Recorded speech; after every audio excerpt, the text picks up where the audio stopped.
جو گناہوں سے بچنے کی کوشش کرتے ہیں لیکن ان سے پھر بھی گناہ ہو جاتے ہیں. وآخرون اعترفوا بذنوبهم خلطوا عملا صالحا وآخر سیئا.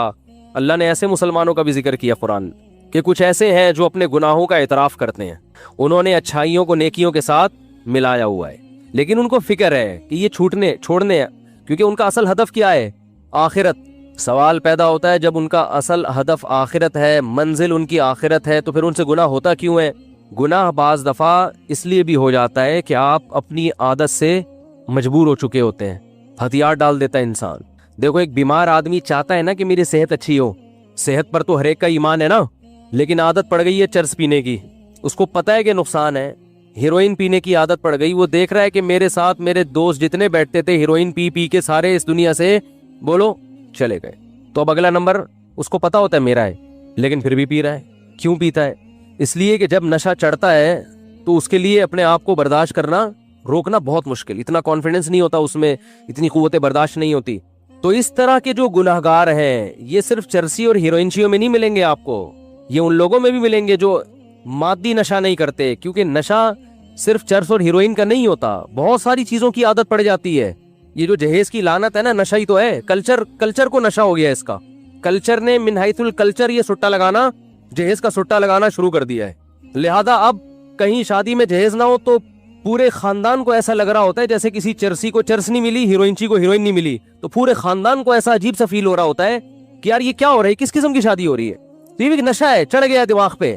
اور بھی بہت سے نشہ ہے, آپ نے جو قسم نہ توڑنے کی قسم اٹھائی ہوئی ہے وہ بھی ایک نشہ ہے نا. نہیں جاؤں گا, بس اب اشاروں میں بات چلے گی. خواتین بیان سنتی ہیں, وہ سارا مجمع بھاگ گیا ہمارا, یہاں آتی تھی 2-4 رہ گئی ہیں, بس 2-4 خواتین رہ گئی, باقی ساری بھاگ گئی ہیں. تو من حیث القوم بھی کچھ عادتیں پختہ ہو جاتی ہیں, وہ پھر قوم کی باڈی کی ریکوائرمنٹ بن جاتی ہیں.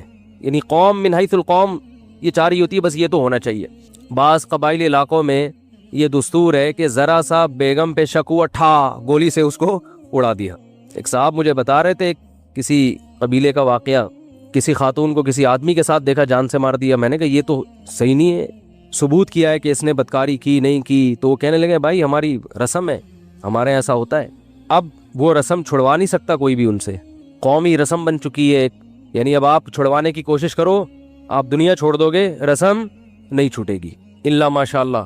تو ایسے ہی باڈی کو بھی کچھ چیزوں کی عادت پڑ جاتی ہے. فحش فلمیں دیکھنے کی عادت پڑ جاتی ہے نوجوانوں کو, اور اپنی خواہشات کو حرام طریقے سے پورے کرنے کی عادت پڑ جاتی ہے. گالیاں دینے کی عادت پڑ جاتی ہے, بات بات پہ زبان پہ کیا آ رہی ہے؟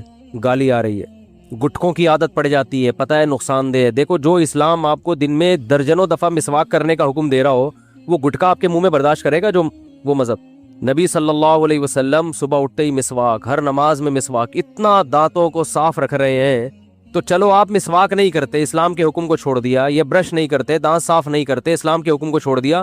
حکم کے اپوزٹ تو نہ چلو نا, آپ نے تو حکم چھوڑا بھی کہ دانت صاف نہیں کر رہے, اوپر سے گندا کرنے کا پورا انتظام. اور گندا بھی ایسا نہیں کہ چلو کوئی روٹیوں یا گوشت پھنسا ہوا ہے, گند گٹکے کے مریضوں کے آپ منہ دیکھا کرو اپنی ذمہ داری پہ. ایسا نہ ہو آپ کہیں کہ مجھ سے آپ نے مشورہ دیا تو ہم دیکھ رہے ہیں. کیسا گند معذرت کے ساتھ کوئی گٹکے کی مریض بیٹھے ہوئے ہیں بھائی, معذرت جی نہیں, وہ کہیں گے ہم اپنے خلاف تھوڑی سننے کے لیے آئے ہیں, احتیاطاً. تو کس قدر گند بھرا ہوا ہوتا ہے منہ کے اندر. تو یہ اسلام برداشت کرے گا اس گندگی کو جو آپ کو بار بار السواک والتعطر من سنن الانبیاء, رسول اللہ صلی اللہ علیہ وسلم نے فرمایا مسواک یعنی دانتوں کو صاف رکھنا اور خوشبو کا استعمال یہ پیغمبروں کی سنت ہے. سارے پیغمبروں میں یہ چیز کامن تھی. آدم علیہ السلام سے لے کے محمد صلی اللہ علیہ وسلم تک جتنے پیغمبر آئے ہیں سب کے دانت چمکتے تھے, ہر وقت صاف رہتے تھے, اور سب کی جسم سے خوشبو آتی تھی. گٹکے والا اس پیغمبروں کی ان سنتوں کے بالکل اپوزٹ چلتا ہے کہ نہیں چلتا؟ بالکل الٹا چل رہا ہے وہ. لیکن آپ بولو نہیں چھوٹے گا, بھائی عادت پڑ گئی ہے. نماز چھوڑنے کی عادت پڑ گئی ہے.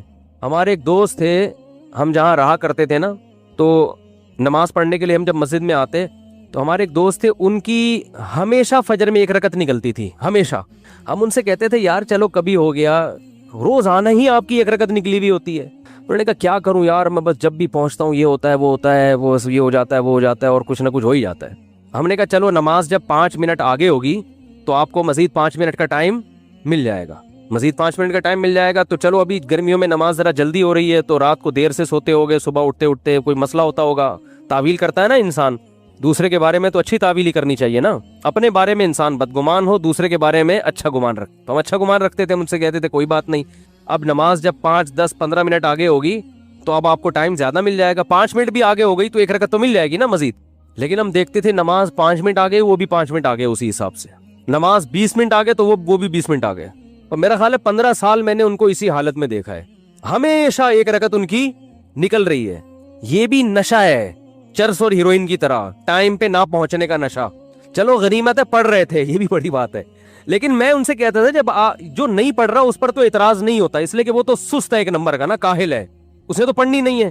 لیکن آپ نے قربانی تو دے دی نا, نیند قربان ہو گئی, وضو کر لیا, مسجد کی طرف آ گئے, سردی گرمی کا خیال نہیں کیا. تو جب یہ اتنی ٹینشن لینی ہے ہی تو یار 5 منٹ پہلے آ جاؤ. لیکن لت پڑ جاتی ہے انسان کو, حقیقت بتا رہا ہوں میں. آپ نے دیکھا ہوگا مسجدوں میں صف اول کے نمازی وہ صف اول ہی کے ہوتے ہیں, وہ ہمیشہ آتے ہیں پہلے. دوسری صف کے نمازی پورے سال دوسری, تیسری کے نمازی پورے سال تیسری میں ہوتے ہیں. یہ ہوتا ہے. تو زیادہ تر جو گناہ ہوتے ہیں یا جو برائیاں معاشرے میں پھیلی ہوئی ہیں, ان لوگوں کی جو آخرت پر ایمان بھی رکھتے ہیں, آخرت کو بنانا بھی چاہتے ہیں, ان کے زیادہ تر مسائل یہ ہیں کہ ان کو کسی نہ کسی برائی کی لت پڑ چکی ہوتی ہے, عادت پڑ چکی ہوتی ہے, اور وہ اس کو چھوڑنے میں سیریس نہیں ہوتے, اور وہ بس ایک گزر کرتے ہیں, یار ہمیں کیا ہو گئی ہے, عادت ہو گئی ہے, ہم سے نہیں چھوٹتی. جس کو جماعت چھوڑنے کی عادت ہو جائے وہ جماعت سے نہیں پڑھتا. جس کو نمازیں قضا کرنے کی عادت ہو جائے اس کے لیے نماز پڑھنا وبال جان ہے. کہہ رہے کیسے پڑھیں, اٹھے کیسے. ہمارے حضرت مفتی رشید احمد صاحب کی خانقاہ میں ایک صاحب آئے. پہلے تو لوگ بزرگوں کے پاس جا کے اپنی اصلاح کرواتے تھے, ان سے فجر میں اٹھا نہیں جاتا تھا, اور تھے بھی ڈاکٹر. حضرت کو خط لکھا کہ مجھ سے نہیں اٹھا جاتا, میری نیند بہت گہری ہے, کچھ بھی ہو جائے میں نہیں اٹھ سکتا فجر میں. تو آ گئے خانقاہ میں, حضرت نے فرمایا ٹھیک ہے سو جائیں آپ, صبح دیکھتے ہیں. تو نہیں اٹھے صبح, 4 آدمیوں کے ذمہ لگایا ان کو اٹھاؤ, لیکن وہ ایسی نیند, بھائی نہیں اٹھا, بھائی نہیں اٹھ سکتا, میں نہیں اٹھ سکتا بھائی, بہت سخت نیند آ رہی. تو 2-4 دفعہ حضرت نے ٹرائی کیا, دیکھا کہ یہ تمیز سے سمجھ میں ان کے بات نہیں آ رہی. تو حضرت کے جنات کی ٹھکائی والے واقعات بھی انہوں نے پڑھے ہوئے تھے. ایک جن کسی طالب علم پہ آ گیا تھا, تو وہ طالب علم بہت ساری جگہوں پر گیا, یعنی اس کے گھر والے لے کر گئے, وہ جن اتر کے نہیں دے رہا تھا نا, اور جن کا کہنا یہ تھا میں بنگلہ دیش سے آیا ہوں, اس کو بنگلہ دیش لے کے جاؤں گا میں. ٹھیک. تو ہمارے حضرت کے ہاں وہ آیا, تو حضرت گئے اس کی خیریت معلوم کرنے کے لیے. تو اس وقت وہ جن اس کے اوپر آیا ہوا تھا. اب جن جب آیا ہوا تھا تو اس نے کہا کہ حضرت پہ حملہ کرنے لگا وہ. تو جنات سے جو ڈرتا ہے نا وہ گیا کام سے, یہ ذہن میں رکھو. حضرت نے آگے بڑھ کے نا, وہ ہوا میں اچھل رہا تھا کمبخت, اصل میں تو طالب علم تھا لیکن اس پہ جن چڑھا ہوا تھا نا, تو وہ ہوا میں اچھل رہا ہے. تو حضرت کا ہاتھ بھی ماشاءاللہ لمبا, لدھیانہ کے پنجاب سے تعلق تھا حضرت کا. ہوتے ہیں نا پنجاب کے بڑے بڑے ماشاءاللہ زمیندار ہوتے ہیں, بڑی بڑی پگڑیاں ہوتی ہیں. تو حضرت کی ہائٹ بھی اچھی تھی, تو ہاتھ بھی لمبا. تو جیسے ہی وہ اچھل کے قریب آیا, حضرت نے ایک زوردار تھپڑ رسید کیا اس کی, اتنی زور سے مارا کہ وہ بے ہوش ہو کے گر گیا. کافی دیر بعد اسے ہوش آیا, اس نے کہا ہم جا رہے ہیں. اس نے کہا ہم جا رہے ہیں. اور وہ حضرت کا تماچا جنات میں مشہور ہو گیا تھا. اس کے بعد بہت دفعہ ایسا ہوا کسی پہ جن آیا.